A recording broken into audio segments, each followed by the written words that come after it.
जी, क्या पूछना?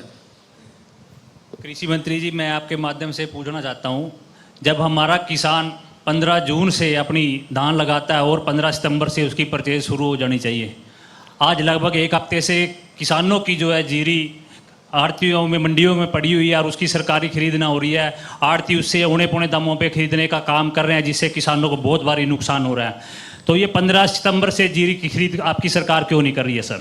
हुड्डा साहब ने भी ये सवाल उठाया था। देखिए उन्होंने भी सीधे तौर पर कहा कि जीरी आ गई है लेकिन क्रय केंद्रों पर कोई व्यवस्था नहीं। हम पहले जब धान लगाते हैं तब भी कोशिश करते हैं कि थोड़ा सा लेट लगाएं, और ये किसान, क्योंकि हमारे यहाँ पानी नहीं है, जुलाई के पहले हफ्ते में बारिश आती है, जून के पहले हफ्ते में बारिश आती है, और इसलिए है कि हमें कोई फर्क नहीं पड़ता, लेकिन प्रकृति का जो नीचे का दोहन इतना ना हो जाए कि पानी हर साल नीचे चला जाए।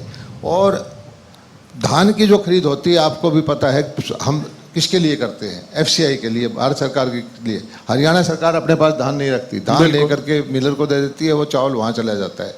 पिछले भी हमने कोशिश की, आपके कहे बगैर हमने सरकार से इजाज़त मांगी है कि वे 15 की बजाय 20 तारीख हमने कहा है कि 20 तारीख को, क्योंकि अभी जो धान आया है बहुत सारे किसान ऐसे हैं कि उनके खेत से लेकर ट्रॉली में आड़ती के पास डाल देते हैं, हफ्ता उसको सूखने का लग जाता है, मॉइस्चर कम हो जाता है। अभी ऐसी स्टेज नहीं है, मैं खुद किसान हूँ कि वे एकदम से कोई औने पौने दाम में बिक रहा हो। और दूसरी बात, एक मुझे खुशी है, 2 साल से जो सरकारी खरीद का धान छोड़िए, जो बाकी का बासमती है, सेमी बासमती है, उनका जो भाव है वो ऑल टाइम हाई है। इतना भाव कभी नहीं हुआ। मैं ये नहीं कहता कि मैंने भाव बढ़ा दिए, लेकिन जो एनवायरनमेंट चेंज हुआ है, दुनिया में ग्लोबल वार्मिंग है, दुनिया में लड़ाइयाँ चल रही हैं, तो इसका भाव इस वक्त जो आपके है अच्छा भाव है। बाजरे का भाव जो है वो भी अच्छा भाव है, कपास का भाव है वो भी MSP से ऊपर है, 7,500-8 हज़ार का है। तो हर चीज़ का धीरे धीरे करके मुझे खुशी होती है जब किसान का अच्छा भाव मिले। और आपने जो बात की वो हम पहले ही भारत सरकार से परमिशन मांग चुके हैं, और मुझे उम्मीद है कि हम प्रोक्योरमेंट जो है धान की 20 तारीख से शुरू कर देंगे। ठीक है, अब यहाँ पर थोड़ी सी राजनीतिक चर्चा मैं करूंगा। किसानों का आपने जिक्र किया, आपने विधानसभा में भी जो आंकड़े आपसे मांगे गए थे हमने सुना, लाइव प्रसारण चल रहा था। लेकिन एक चीज है, हाँ। पहले किसानों की चर्चा करें, कोई पक्ष का नेता हमें बताए तो उनसे ये पूछना कि हमने 8.5 हज़ार करोड़ रुपया बीमे के द्वारा किसानों को दिलवाया, हमने खराबे के द्वारा 4 हज़ार करोड़ रुपये दिलवाया किसानों को हरियाणा सरकार की किट्टी से, हमने मोदी जी के जो आते हैं 2-2 हज़ार रुपये, 4 हज़ार करोड़ रुपये किसानों को वो दिलवाए हैं। हमने 80,000 किसानों को 50% सब्सिडी दी है मशीनरी के लिए, हमने 85% सब्सिडी दी है पानी बचाने के लिए, हमने मंडी बनाई है। मैं अब बताता हूँ कि दुनिया की सबसे बड़ी मंडी का निर्माण कन्नौर में शुरू हो रहा है।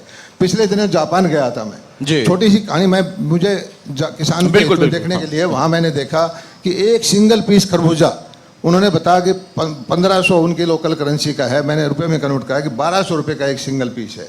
अगर हमारे यहाँ 5-10 रुपये का खरबूजा बिकता है, उससे मैंने खा के देखा उसकी क्वालिटी हमारी बेहतर है, लेकिन रीज़न क्या है कि हमारी पैकेजिंग, ग्रेडिंग, सॉर्टिंग अंतर्राष्ट्रीय स्तर पर हमारा चीज़ बिकने लग जाए, वो इंफ्रास्ट्रक्चर हमारे पास नहीं है।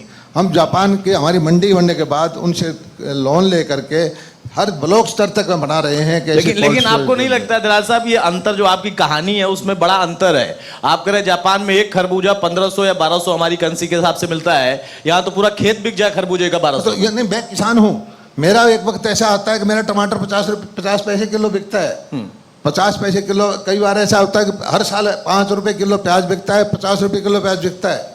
लेकिन इसके लिए क्या चाहिए? इंफ्रास्ट्रक्चर चाहिए, पूंजी लगाने वाला चाहिए, कोई उद्योग बीच का आदमी चाहिए।